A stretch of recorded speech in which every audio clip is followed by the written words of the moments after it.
Petronas PHK karyawan demi bertahan hidup, ya. Perusahaan minyak dan gasnya ini terkena masalah sekarang, ya. Jadi mohon kita mengedukasi semua orang bahwa tidak patut kita minta subsidi, ya.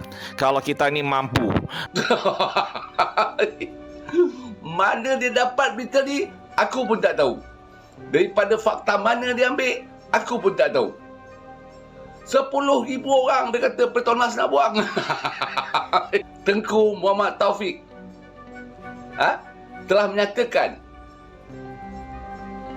tidak pernah Petronas membuat statement ingin membuang 10,000 pekerjanya. Realitanya, lu tahu Malaysia punya BUMN juga minyak namanya Petronas. Di tahun 2023, Petronas itu cuannya 267 triliun.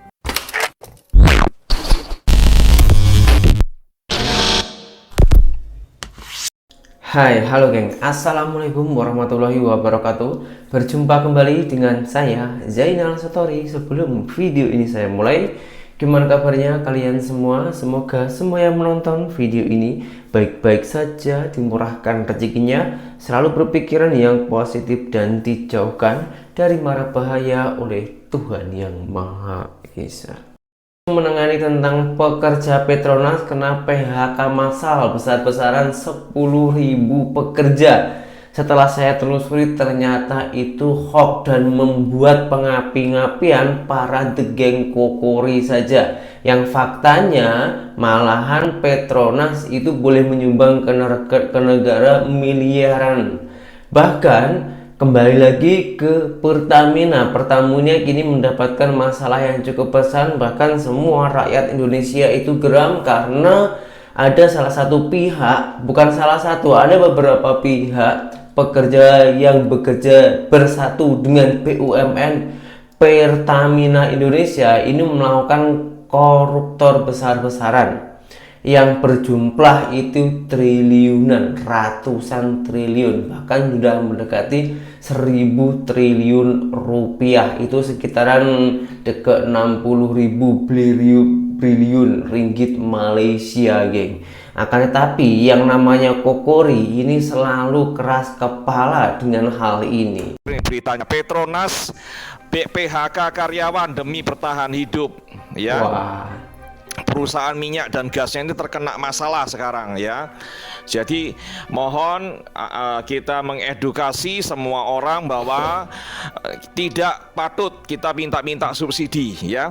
Kalau kita ini mampu, dan subsidi itu pada hakikatnya memberatkan APBN dan itu diambilkan dari uang pajak kita juga, ya.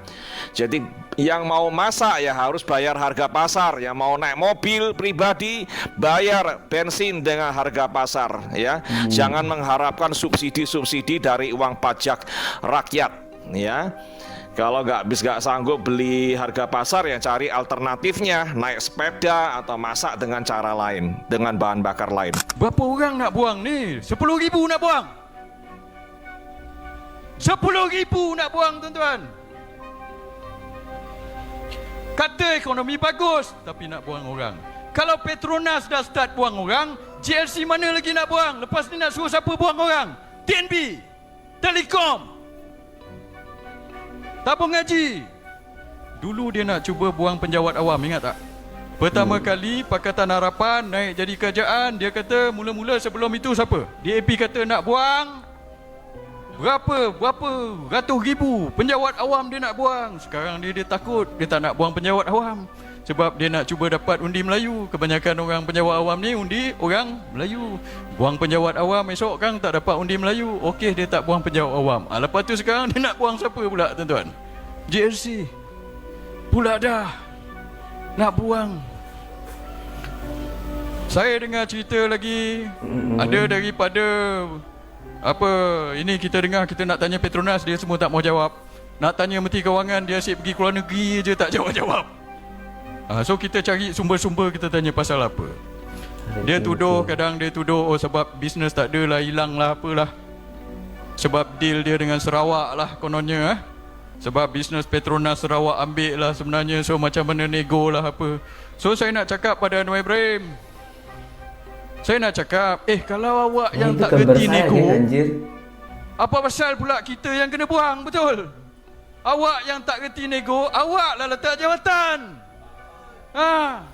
Dan kalau bisnes tu tak bagus, patut orang atas lah letak jawatan, betul tak? Bisnes tak bagus, siapa yang buat keputusan, orang atas lah dibuang, betul? Bukan orang bawah. Jadi orang atas yang tak gerti nego, yang kena buang orang-orang bawah ni. Ini banyak lagi orang nak kena buang. Macam mana cerita tuan-tuan? Itu satu. Assalamualaikum semua. Waalaikumsalam. Sahabat-sahabat, ingat tak lagi?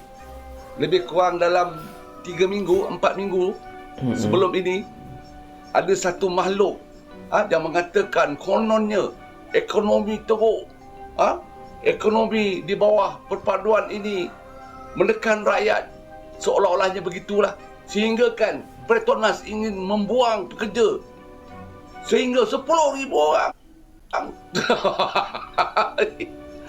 Mana dia dapat berita ni, aku pun tak tahu. Daripada fakta mana dia ambil, aku pun tak tahu. 10,000 orang dia kata Petronas nak buang. Dan hari ini Tengku Muhammad Taufik telah menyatakan tidak pernah Petronas membuat statement ingin membuang 10,000 pekerjanya. Tidak ada. Ini hoax ya geng, hoax. Hanya ini. yang ada untuk menstruktur semula Petronas agar akan lebih berjaya dan menguntungkan Petronas Insaf. Jadi aku pun heran, orang ini mana dia dapat fakta aku pun tak tahu. Macam dah dia yang duduk dalam Petronas. Jadi sahabat-sahabat semua, rakyat Malaysia semua boleh menilai siapakah yang benar dan siapa yang salah. Pemimpin manakah yang perlu anda pilih? Yang jujur, ikhlas, seperti yang ada sekarang di bawah pimpinan Datuk Seri Anwar Ibrahim, atau dari pihak pembangkang yang sering membawa naratif tidak benar. Jadi aku yakin rakyat Malaysia bijak untuk menilai dan tahu siapa yang paling layak untuk memerintah. Jadi kekalkanlah sokongan anda bersama perpaduan. InsyaAllah kita akan maju, kita akan berjaya. Amin. Kerana Datuk Seri Anwar adalah seorang pemimpin yang bijak, pandai, rajin, jujur, ikhlas, Nice. dan sentiasa redha dan berserah. Dan terus usaha dan terus berusaha. Inilah pemimpin yang terbaik untuk kita. Assalamualaikum semua. Waalaikumsalam. From what I know dan juga I looked into the Syaril, Petronas bila dia berdepan dengan keadaan di mana terpaksa, contohnya pada tahun 2016, you know, dia terpaksa sebab harga minyak turun daripada $100 per barrel sampai ke $30 per barrel. Petronas terpaksa melepaskan lebih kurang dalam 1,000 employee, contract staff pada waktu itu. Tetapi pada masa yang sama, Syaril, I mean Petronas just minimized it. You know, other companies, Exxon Mobil 10,000, BP 4,000, Total 5,000, Schlumberger 20,000. And that's the scale of it also, sebab that amanah lah Petronas sebagai national oil company, they have this responsibility, ada tanggungjawab terhadap negara juga. Dan kalau kita tengok zaman COVID juga, Exxon dia buang 14,000, Chevron 7,000, Shell 9,000, BP 10,000, and Petronas zero because national service. So apa yang saya nak kata, kalau dia buat pun tahun ini, saya rasa dia akan buat dengan cara yang tersusun, dengan cara yang berhemah, dan dengan usaha untuk memastikan bahawa they've identified first. Dia tak akan kata okay, kumpulan ini akan digugurkan. Dia akan buat betul-betul berdasarkan kepada fungsi kerjaan itu, berdasarkan kepada perniagaan ni nak invest ke nak divest. Lepas itu baru dia buat rumusan. Ini yang kita mungkin terpaksa ada perbincangan dengan mereka, macam mana kita nak susun terma-terma pemisahan sebelum mereka mungkin offer upskilling, reskilling dan sebagainya. Saya tertarik dengan pengumuman awal oleh Tan Sri Tengku Taufik, sebab bila saya banding dengan 2016, tak silap saya lagi je, berita 1,000 staff akan diberhentikan pada 2016 tu, dia one shot dia bagi tahu macam tu je. And then obviously then they made it happen properly. Tetapi kali ini dia macam nak sebut dahulu dan tanpa menamakan satu angka, memberikan gambaran pada saya, mereka pun belum tentukan apakah angka tersebut. Sebab macam KJ katakan, mereka akan kaji barangkali apakah fungsi-fungsi yang boleh diintegrasikan, yang mana perlu di organisasi itu perlu diperbetulkan semula, barulah mereka akan tentukan. Disebabkan pembaharuan itu, maka berapa banyak pekerjaan yang perlu dimahirkan semula, ataupun kalau tak boleh perlu diadili dengan sebaik-baiknya. So it's not like they have a number in mind kemudian dia dah nak jalan. Tidak, dia nak buat dahulu kajian yang mendalam sebelum keputusan dibuat. So saya rasa pendekatan baru ni lebih baik, lebih berpada-pada dan konsisten dengan macam kita kata tadi, fungsi Petronas yang lebih syumul. Petroleum Nasional Berhad Petronas menafikan dakwaan bahawa syarikat minyak dan gas nasional itu akan memberhentikan kira-kira 16,000 pekerja. Presiden dan Ketua Pegawai Eksekutif kumpulannya Tan Sri Tengku Muhammad Taufik menegaskan saiz penyusunan semula atau right sizing sedang diteliti pasukan petugas dan dijangka diselesaikan pada pertengahan tahun ini. Selepas ia dimuktamadkan, beliau berkata penstrukturan organisasi Petronas akan dilaksanakan secara berfasa. I want to place on record again, I want to emphasize, this is not a wiping out of 15 to 16,000 people wantonly.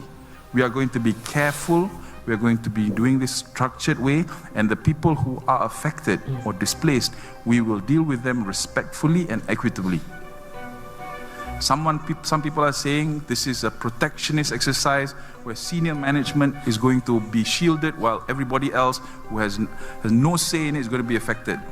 On the record, if we decide to restructure and the entire workforce bottom to top is affected, the first ones who will be affected will be from management onwards. Beliau berkata demikian dalam sidang media pengumuman prestasi kewangan kumpulan Petronas pada Selasa. Tengku Muhammad menambah, semua pihak perlu menghentikan spekulasi tersebut kerana mustahil untuk Petronas beroperasi jika kira-kira 16,000 pekerja mereka dibuang yang melibatkan pelbagai jabatan.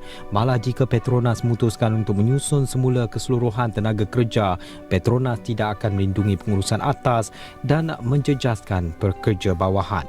Sebelum ini Muhammad Taufik berkata langkah penyusunan semula Petronas adalah untuk memastikan syarikat minyak nasional itu dapat terus menyumbang kepada pembangunan negara. Dilaporkan pada masa ini Petronas mempunyai tenaga kerja seramai 52,000 orang dan 16,000 daripadanya adalah pemangkin utama. Lawatan kerja Perdana Menteri Datuk Seri Anwar Ibrahim ke Hanoi berjaya mempercepatkan rundingan kerjasama sektor tenaga antara Petronas dan Petro Vietnam. Perjanjian dijangka dimuktamadkan Mei depan. Usaha sama bernilai puluhan bilion ringgit itu bakal menjana pulangan besar kepada Malaysia. Juliana Syarin di Hanoi, Vietnam ada perinciannya. Kerjasama mega di antara dua gergasi minyak dan gas ASEAN itu disimpulkan Datuk Seri Anwar di akhir lawatan kerjanya di Vietnam. Malaysia turut komited mempercepat proses rundingan itu. Satu contoh, umpamanya Petronas Petrochemical, Petro Vietnam, itu pelaburan puluh bilion yang akan memberikan pulangan yang baik kepada kita. Tetapi kehadiran kita itu percepatkan. Sebab itu saya minta juga Presiden Petronas Tan Sri Tengku Taufik hadir bersama dengan pengurusi Petro Vietnam dan kita selesaikan. Maknanya perjanjian akan diharap dimeterai bulan Mei. Maknanya kalau tidak hadir dia tertangguh. Kerjasama strategik ini merangkumi pembabit Petronas dalam sektor tenaga di Vietnam. Ini termasuk industri saluran dan hiliran, gas asli serta tenaga boleh baru. Untuk rekod, Petronas dan Petro Vietnam memeterai memorandum kerjasama untuk meneroka pelbagai peluang dalam sektor tenaga termasuk gas asli cecair dan petrokimia. Malaysia dan Vietnam turut mengorak langkah memperkukuh kerjasama strategiknya menerusi sektor tenaga iaitu dari segi penjanaan dan juga sambungan grid elektrik merentasi sempadan. Usaha ini dilihat selari dengan aspirasi ASEAN Power Grid APG yang bukan saja memastikan menjamin kelangsungan belekalan elektrik tetapi juga kestabilan serantau. Jutaan pengguna BBM Pertamax marah dan merasa ditipu atas kasus mega korupsi di PT Pertamina Patraniaga yang merugikan negara hampir 1.000 triliun rupiah.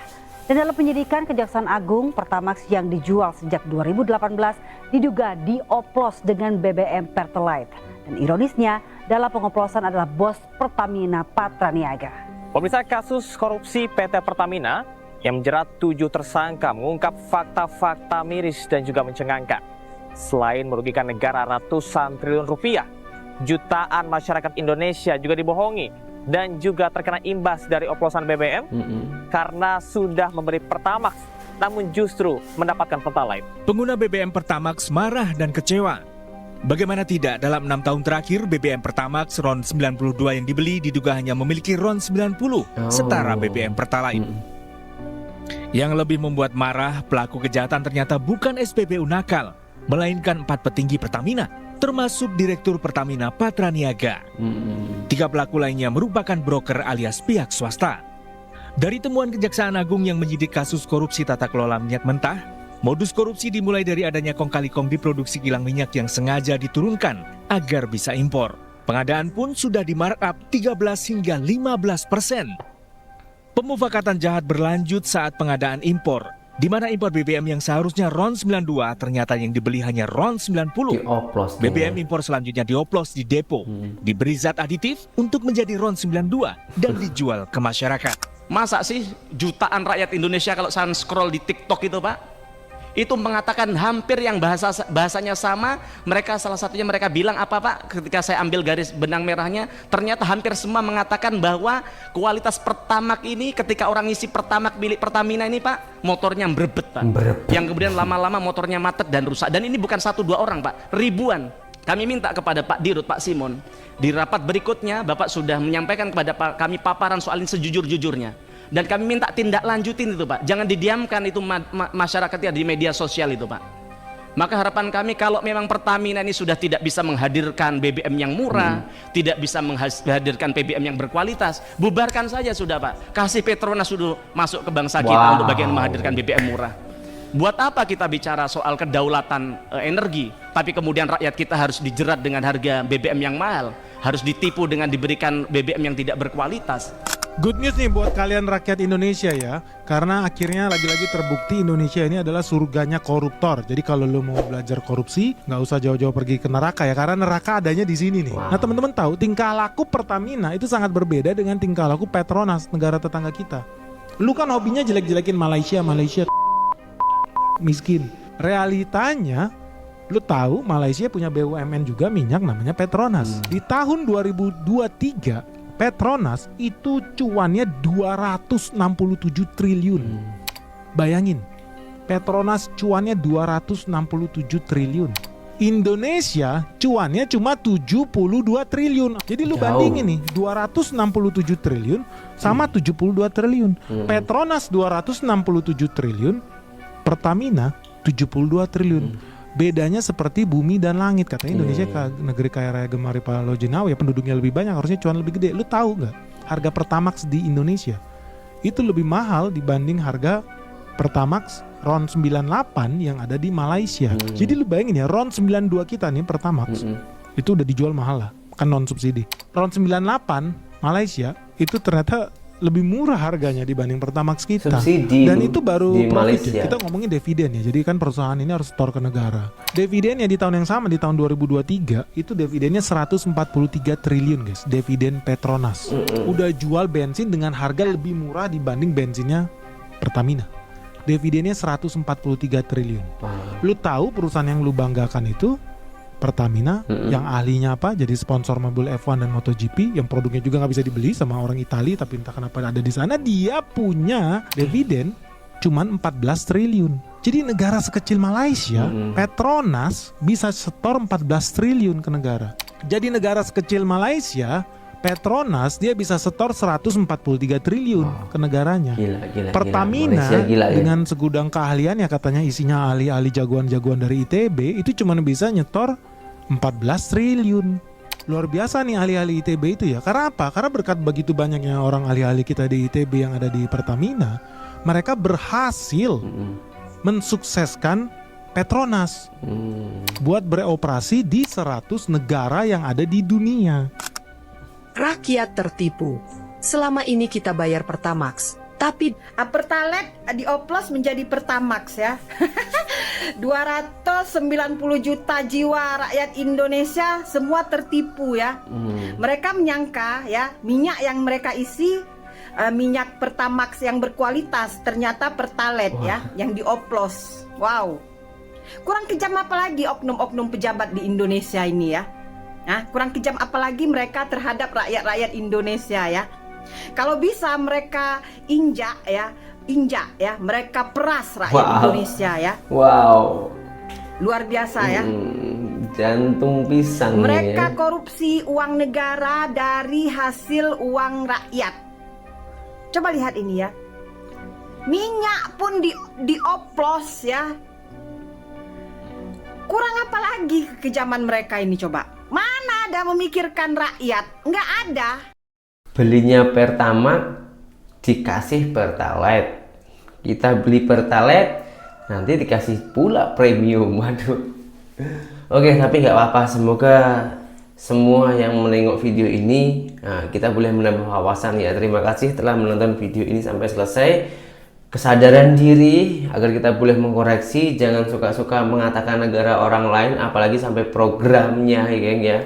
Kita koreksi dulu. Jadi apabila ada yang baik kita ambil, kita terapkan, dan apabila ada yang tak baik atau ada yang kurang baik, kita buang jauh-jauh. Misalkan kita ambil, itu adalah sebuah pelajaran untuk kita semua agar tak terjadi dan tak terulang lagi di negara kita sendiri.